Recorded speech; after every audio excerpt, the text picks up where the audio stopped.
and TV channel. You're all staying safe and well. And we're going over to Channel 5, MY5 today. Yes, this was first aired just before Christmas 2022. I missed this, so at Christmas 2022, I should say, between Christmas and New Year. So I did miss this, so we're now into March. This is the 8th of March. I'm recording this, so we'll catch up with it because I spotted it while I was ploughing through the different the MY5s, the All 4s, the ITVXs, and I thought, oh, I don't remember seeing this, so let's have a look at something called Riptide. Please, if you are new to the channel, push that subscribe button, push the bell notifications. It'd be great to have you on board.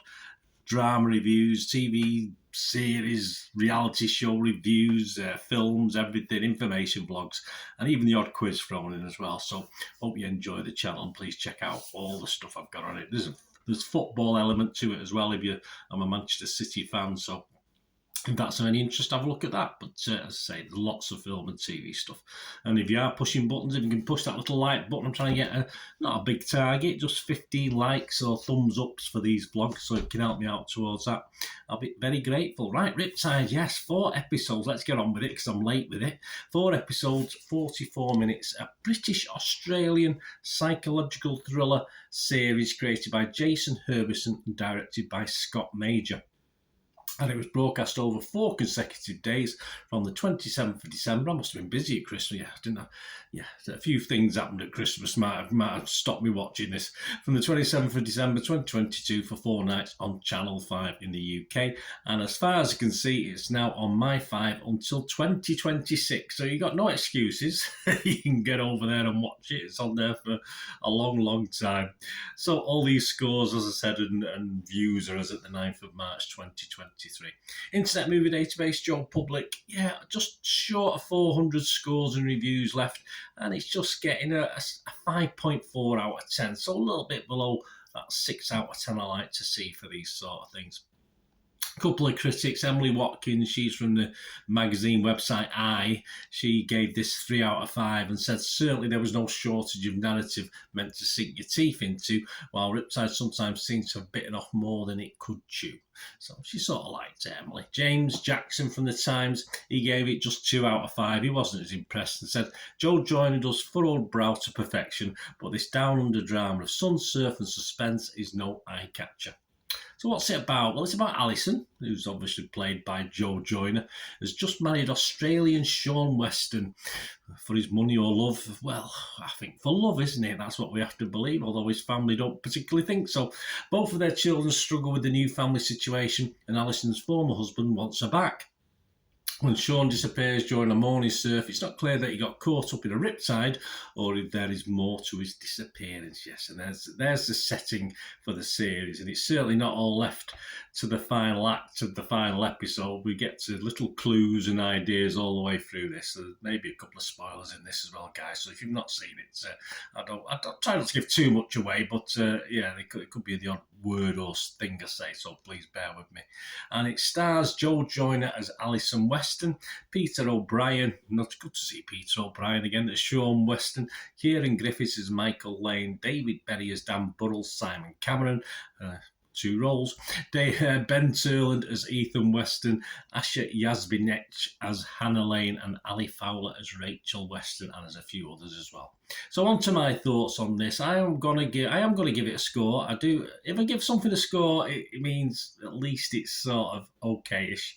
I just wouldn't score it if it was a total waste of my time, and it could be a waste of your time, but it might be anyway. But I'm going to give this a 5 out of 10. So yeah, just my lowest score I can give something and give it a score.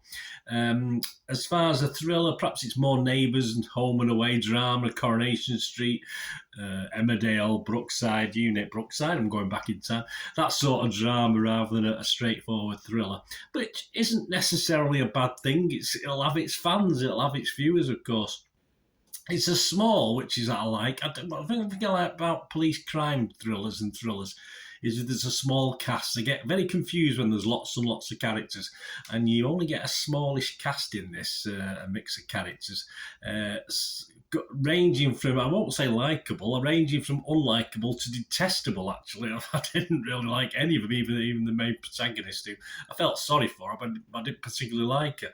And like a lot of UK-based drama, this UK-Australian offering does have a mishmash of acting talent, mostly average, bang average, or in fairness, pretty awful. Sorry, Kieran Griffiths. But yeah, so I don't need to say any more, do I? 4 episodes, possibly the minimum to make a venture financially viable in this day and age on TV, but this has more a 90-minute TV movie or even a 6-month plotline in a soap vibe to it. When you get through all the filler of characters staring into space or being just angry or just having baths or moisturising while an unknown song, and there's plenty of songs played occasionally at key moments, I didn't recognise any of them, probably Australian based, I'm not too sure, very cheap copyright. Unknown song plays in the background while you get all the, arrays. So you have a watch, see what they're all up to. So all the key characters are sort of framed in different poses, etc., etc. It's an easy watch in a way that I can do other things. There's a lot of things where I watch and I have to concentrate, but this, I can do other things. I can go on my phone, I can perhaps even write up something for something else while I'm watching it, because it's just simple to follow, and I only have to pay attention when the background music rises to a certain level where something sinister's going on and we're fed another supposed twist or clue in what's happened. So I'll say that's what I class as an easy watch, where I don't have to fully concentrate on it or get totally gobsmacked and invested in it. Yet with a few characters, it's not hard to guess early doors who's responsible for the disappearance or who's responsible for the potential murder. And by the end of episode 2, by the end of episode 1, you know whether it's a disappearance or a murder anyway. And by the end of episode 2 and early episode 3, we find out who that murderer is. And yes, I was correct in who I thought it was from very early on, but we get their motives in flashback. So as from then, it's them trying to implicate others in the murder, escape free and with the prize, if you like. And yeah, they get to have to add more deaths to the mix as well, a little bit like Midsummer Murders, where more people start dying, as of course other people find them out. But shame the cops weren't as quick, unfortunately, on the uptake, and I thought the UK screen cops were bad, but this lot, miles away. There's much worse out there. As a throwaway watch, as I said, as a background watch for me, it's slightly better than sticking pins in your eyes or watching paint dry, I will say that. Well, just about anyway. So let me know what you think, guys. As I say, it was all right. It's not going to live long in the memory. Am I happy that I watched it? Yeah, okay. I'm happy in the fact that I missed it, and so now I've watched it and give my views on it. Let me know what you think, guys. I know there's a lot of EastEnders fans out there who will like the key character in this, but I've never been an EastEnders fan for a long, long time. My soap watching days are pretty much over now, so sorry for any sort of detriment or any comments I made, but yeah, as I say, it wasn't a 5 out of 10. That means it got a score. That means that I wasn't totally upset with it or threw it out with the baby out with the bathwater, that's for sure. Let me know what you think, guys. It'd be great to hear from you. Until we meet again, the last one thing, don't I? Please stay safe, everyone. Bye for now.